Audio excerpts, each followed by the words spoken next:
Тем не менее, несмотря на десятилетия кропотливой работы, приходится... Mr. President, we thank Mr. Ramiz Alakbarov, Deputy Special Coordinator for the Middle East Peace Process, for his briefing. The situation in the Middle East has been one of the main items on the agenda of the Security Council virtually since the very establishment of the United Nations.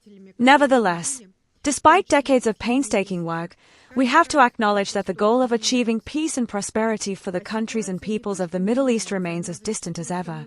Regrettably, at times it seems that any diplomatic successes we have witnessed, including in recent months, are simply reset each time.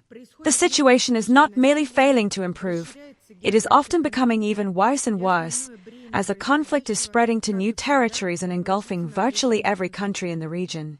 We are witnessing new outbreaks of violence, the geographical scope of the conflict is expanding, and, as always, the main burden falls on civilians. Despite the fact that the root causes of the region's problems are often drowned out by the daily flow of news, we are convinced that the international community must not lose sight of the Palestinian question, which is the issue of fundamental importance for the Middle East. We regret to note that the implementation of the ceasefire agreements reached between Israel and Hamas in October 2025 has largely stalled. We are regularly receiving reports of new operations by the Israel Defense Forces, IDF, bringing continued civilian deaths and suffering. Restrictions on the entry and delivery of humanitarian assistance remain in place. The so-called Trump Plan for Gaza, which formed the basis of the peace arrangements, remains dead letter. The Board of Peace has been essentially non-operational so far.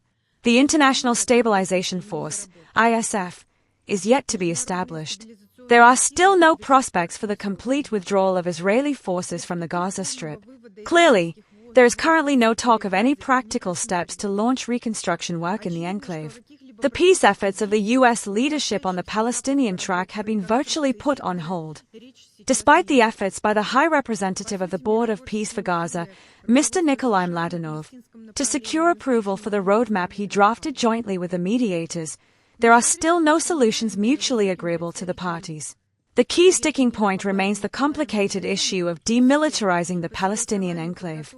Moreover, the document contains no guarantees of the deoccupation of Gaza, let alone prospects for its political reunification with the West Bank and a long-term settlement of the Palestinian issue. The situation in the West Bank itself is also unfolding according to a negative scenario.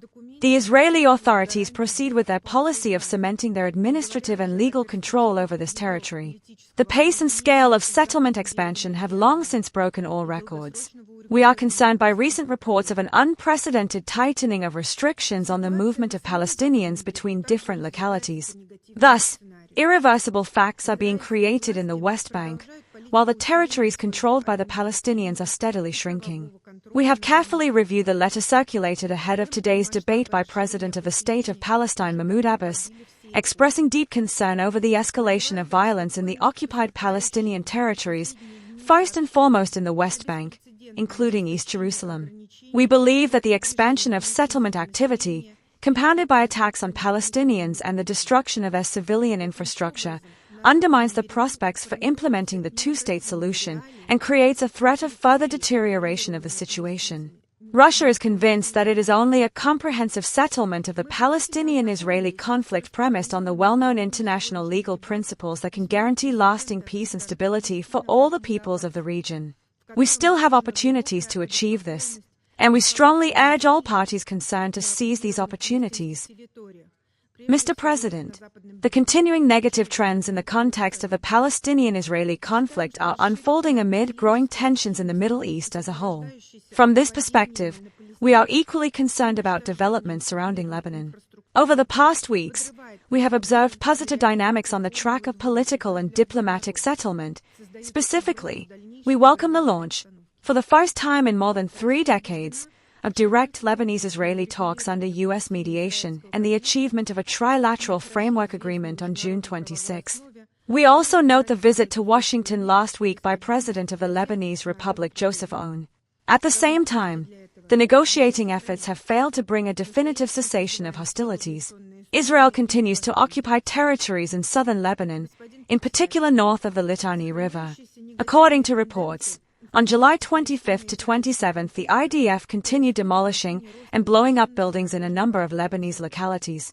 The actions of the Israeli military pose a direct threat to the lives and health not only of civilians but also of UN peacekeepers, preventing the United Nations Interim Force in Lebanon, UNIFIL, from carrying out the mandate entrusted to it.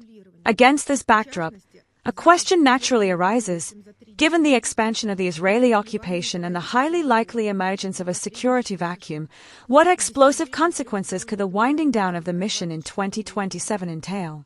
In our view, what remains imperative here is a complete cessation of hostilities and a political settlement of the Lebanese conflict, including with a view to ensuring the full implementation of Security Council Resolution 1701.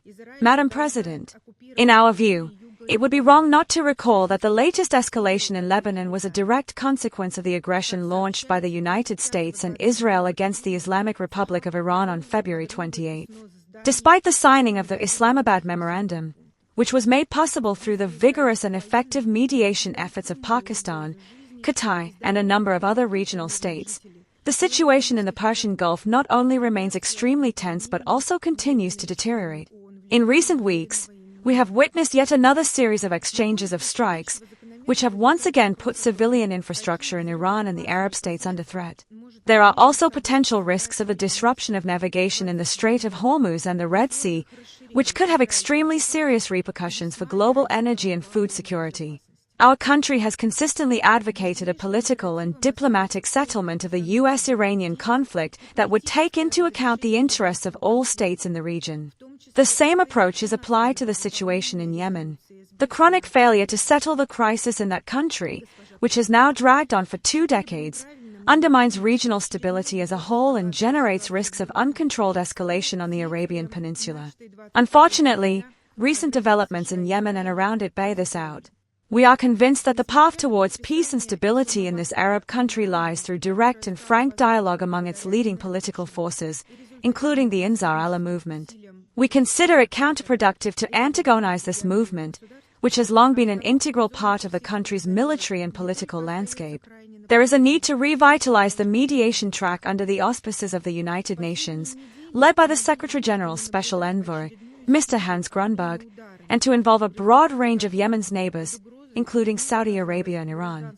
Mr. President, by way of conclusion, we would like to note that the only way to achieve peace, stability and prosperity in the region is through diplomacy, negotiations and the fostering of good neighborly relations among all its countries, while enhancing their security.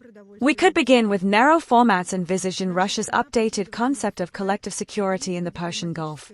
This document contains practical proposals for strengthening confidence-building measures and provides for a phased approach towards unlocking crisis situations in the region, which should ultimately lead to a stable and conflict-free Middle East, open to broad international cooperation. Russia is ready to engage in such cooperation and discuss with all parties concerned these and other constructive proposals aimed at ensuring a reliable and sustainable security architecture throughout the Middle East.